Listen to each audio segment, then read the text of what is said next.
Photography. تو ہم بات جس موضوع پہ کر رہے وہ ہے کہ عورت کا پردہ. بات تب میرے ذہن میں آئی کیونکہ سوشل میڈیا پہ جتنی بے حیائی پھیلائی جا رہی ہے اور سوشل میڈیا پہ جتنی بغیرتی ہمارے سامنے آ رہی ہے، جو مارننگ شوز کے اندر ہو رہا ہے، جو یہ ٹک ٹاکر ہے، مشہور ٹک ٹاکر سسٹرالوجی اور اقرا قول وغیرہ وغیرہ میں نام لیتے ہوئے بھی مجھے ان کا غیر محرم کا نام لینا بھی اسلام میں اتنی اجازت نہیں ہے. تو ان کی ہم لوگ ذرا اٹھا کے دیکھیں تو ان کی کافی ساری ویڈیو سامنے آئے گی.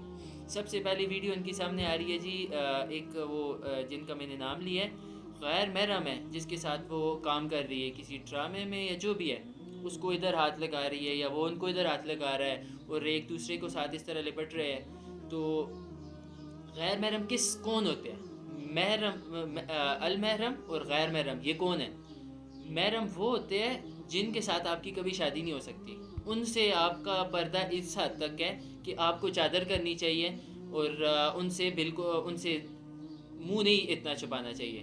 اور جو غیر محرم ہے ان سے منہ چھپانے کا، چادر کرنے کا، برقع کرنے کا حکم ہے. یہ جو ماشاءاللہ ٹک ٹاکرز ہماری بیٹھی ہوئی ہے، ان کے لاکھوں کے حساب سے فالورز ہیں.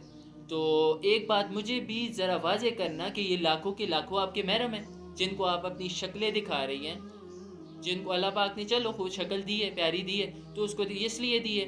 یہ دین کہتا ہے کہ اپنی شکلیں لوگوں کو دکھا کے اس کے ذریعے پیسے کماؤ، اس کے لیے دی تھی. اپنے آپ کام دیکھے، وہ 2.5 لاکھ یا 3 لاکھ یا جتنے بھی آپ کے فالورز ہیں، مجھے اس سے کوئی لینا دینا نہیں. یہ میں صرف معاشرے کی اس وقت اصلاح کے لیے، کیونکہ مجھے رات کو رونا آتا ہے کہ یار وہ مولانا حاجی عبدالوہاب صاحب کا مجھے جس وقت بات یاد آتی ہے نا، مولانا جمیل صاحب میرے خیال سے 10 سال گزر گئے تھے. 10 سال بعد مولانا جمیل صاحب نے کہا حاجی عبدالوہاب صاحب کے کہ یہ مسجد کے رائیونٹ کے سامنے میرا گھر ہے، میں ادھر سے واپس آتا ہوں. مولانا حاجی عبدالوہاب صاحب رو گئے. انہوں نے کہا جمیل، امت اس وقت جہنم کی طرف دوڑ رہی ہے اور تمہیں گھر کی پڑی ہوئی ہے. ہماری یہ ہم خود کو دیکھے، وہ اپنی زندگیاں قربان کر رہے ہیں دین کی خاطر، اور ہم کس پہلو کے اوپر زندگی گزار رہے ہیں. بات کرتے ہیں وہ 2.5 لاکھ بندے، 3 لاکھ بندے وہ آپ کے محرم لگتے ہیں، جن کو آپ اپنی شکلیں دکھا رہے ہیں، جن کو آپ اپنا لباس دکھا رہے ہیں. ذرا علماء سے خود پوچھ لینا یا اسلام اٹھا کے خود دیکھ لینا. انجینئر صاحب جی، وہ جو انجینئر ہے، پلمبر ہے، وہ کہتا ہے دین خود پڑھو، خود اٹھا کے دین دیکھو کہ عورت نے جو کپڑے پہنے ہوئے ہیں، ٹراؤزر یا شلوار یا اوپر قمیض، اس کا بھی پردہ ہے غیر محرم کے ساتھ.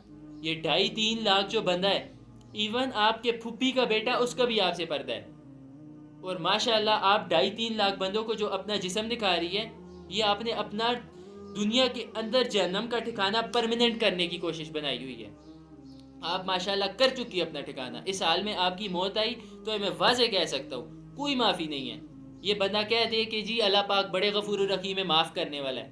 یہی بات ہوئی. بندہ ایک عدالت میں کھڑا ہوا ہے اور جج کو کہہ رہا ہے جی جج صاحب، میں جی گناہ تو کرتا ہوں، آپ بڑے معاف کرنے والے، میں گناہ کروں گا، آپ بڑے غفور الرحیم ہیں. ایک تو انہیں عدالت کی سزا ملے گی اور دوسری اس کو گناہ کرنے کی سزا ملے گی. ندامت یہ ہوتی ہے، بندے کو استغفار کرنا چاہیے. بندے کو اگر ندامت اپنے کرموں پہ ہو جائے، اپنے گناہوں کے اوپر ہو جائے، تو بندے کو سب سے پہلے اس کام کو چھوڑنا چاہیے، اسے معافی مانگنی چاہیے.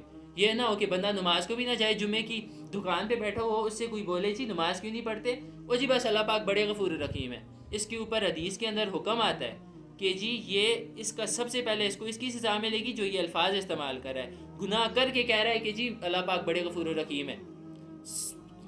وہی طریقہ ہوا، اللہ پاک کے سامنے کھڑا ہو کے کہہ رہا ہے اور جی نماز چھوڑوں گا لیکن مجھے معاف کر دے.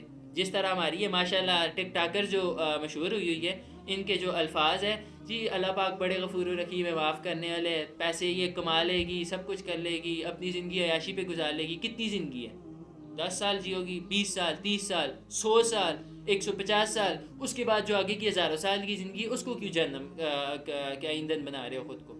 اپنے ہاتھ جو دکھا دکھا کے، اپنی شکلیں دکھا کے، اپنے بال دکھا دکھا کے.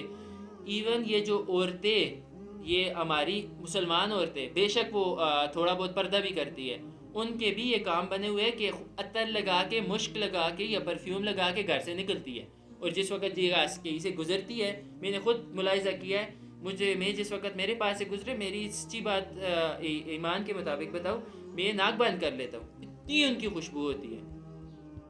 یہ جو عورتیں مشک لگاتی ہیں، خوشبو لگاتی ہیں، ان کے بارے میں حدیث میں آتا ہے کہ یہ اگر عورت خوشبو لگا کے کسی مجلس سے گزرے جہاں پہ مرد کھڑے، وہ اگر اس کی خوشبو سونگے گے اور اس سے ظاہری بات ہے خوشبو سونگ کے بندہ اٹریکٹ ہوتا ہے، جس وقت وہ اٹریکٹ ہوگے، ابو داؤد شریف کی روایت اٹھا کے دیکھ دینا، اس میں عربی میں لکھا ہوا ہے الزانیۃ زانیۃ زانیۃ، یہ زانیہ ہے، زانیہ ہے، زانیہ ہے، زنا کے حکم میں آتا ہے۔ تو افسوس ہوتا ہے بس یہ کہتے ہوئے کہ ہماری جو نئی جنریشن ہے یہ بالکل اپنی زندگیاں خراب کر چکی ہے، جہنم کا خود کو ایندھن بنا رہے، اور انسان پہ جب یہ بات ذہن میں رکھنا، انسان پہ جب گناہوں کی نحوست زیادہ ہوتی ہے، یہ بس بات اپنے ذہن میں رکھ لے، گناہوں کی نحوست زیادہ ہوتی ہے، اللہ نیکی کی توفیق چھین لیتا ہے، نیکی کی توفیق اللہ پاک چھین لیتا ہے، تو انسان چاہ کے بھی نیکی نہیں کر سکتا۔